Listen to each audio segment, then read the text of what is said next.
సర్వ అంటే అన్నింటి యందు వ్యాపి, వ్యాపించినవాడు అని చెప్పి భగవంతుణ్ణి వర్ణించారు. ఆ భగవంతుడు అనేవాడే గనక లేకపోయినట్లయితే ఈ జగత్ సృష్టి ఎలా అయ్యేది?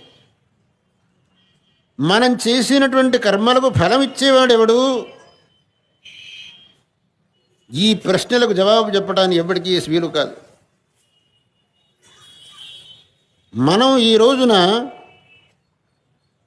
సుఖం అనుభవిస్తున్నాం, కొంతమంది దుఃఖం అనుభవిస్తున్నాం. ఈ రెండింటికి ఏదైనా ఒక కారణం ఉండి తీరాలి.